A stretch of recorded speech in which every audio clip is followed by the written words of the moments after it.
espiritual, no coração de todos que vão ouvir a Nossa Senhora. Ave Maria, cheia de graça, o Senhor é convosco. Bendita sois vós entre as mulheres, bendito é o fruto do vosso ventre, Jesus. Santa Maria, Mãe de Deus, rogai por nós, pecadores, agora e na hora de nossa morte. Vamos sentar. Escolhi um trecho da carta de São Paulo aos Coríntios, 2 Coríntios 3, de 2, versículo 2, versículo 3, para a gente partilhar um pouco nesse dia da nossa renovação de compromisso com o Senhor. O apóstolo Paulo escreve assim: vós mesmos sois a nossa carne, escrita em nossos corações, conhecida e lida por todos os homens. Não há dúvida de que vós sois uma carta de Cristo, redigido por nosso ministério, e escrita não com tinta, mas com o Espírito do Deus vivo, escrita não em tábuas e nem em pedra, mas em tábuas de carne, isto é, em vossos corações.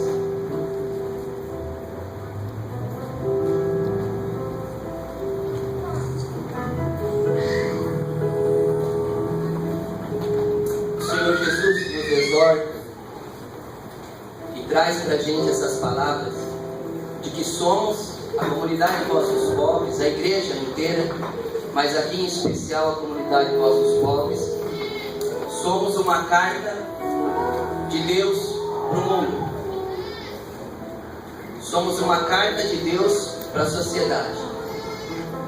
A sociedade vai ver em nossas atitudes o que Deus espera da sociedade, o que Deus espera no que diz respeito à caridade, ao amor, à inclusão, o que Deus espera que diz respeito à adoração ao Senhor, à participação na Santa Missa. Quando vem essa palavra dizendo que somos a carta de Deus, isso é muito sério. É muito sério. Porque nossas atitudes devem estar em comunhão com aquilo que Deus ensina, que a igreja ensina e o que nós devemos viver e ensinar. Numa carta há muitas letras, e cada um de nós pode ser uma letra, mas só vai formar a palavra se estiver junto, e só vai formar a palavra certa se estiver junto na ordem certa. Porque se você muda a letra de lugar, você muda a palavra. Então existe uma ordem dentro de uma comunidade, e a nossa não é diferente. Existe o ministro, existe o guardião, existe o ministro regional, existem os pregadores, aqueles que ajudam na formação, que partilham, cada um no seu lugar. E uma letra não deve querer ficar no lugar da outra para não mudar o sentido da palavra nessa carta de Deus, que Deus quer falar no coração da gente. E todas essas palavras juntas, também na ordem certa, formam a carta que Deus quer. Ser voz dos pobres é mais do que falar em favor dos pobres. É traduzir o Evangelho também para os pobres com nossa vida. Talvez uma família pobre nunca vai ler, por exemplo, Redemptionis Sacramenti, um documento que ensina a postura litúrgica de um católico na missa. Talvez nunca uma pessoa, às vezes analfabeta, às vezes pobre, talvez nunca tenha acesso a esses documentos.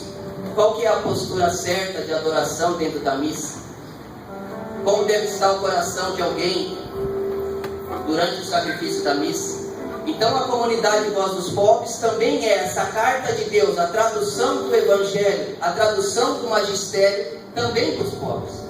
Olhando nossas atitudes, eles vão ver como se deve dar adoração a Deus. Eles não precisam saber em que capítulo do documento Redemptionis Sacramenti está escrito ali, mas eles vão ver a devoção, a adoração do coração de um missionário, como aprender. Talvez muitos não vão ter acesso a como se deve comportar diante dos fracos, dos pobres. Talvez nunca vão ler o direito canônico, mas o missionário deve mostrar com as atitudes o direito dos pobres, principalmente os direitos dos pobres dentro da própria Igreja Católica, onde infelizmente, hoje ainda, os pobres são muito discriminados. Se dificulta às vezes o acesso aos sacramentos. Então mostrar com o nosso profetismo em favor dos pobres, mostrar tudo aquilo que a igreja ensina, para que eles não aprendam com atitudes erradas e pensem que a igreja ensina errado. Então, olhando a atitude dos missionários, lendo essa carta de Deus, que sois vós, que somos nós, que é a igreja, que lendo essa carta de amor de Deus, percebam que Deus nos ama, que Jesus caminha do lado daqueles pequenos, dos pobres.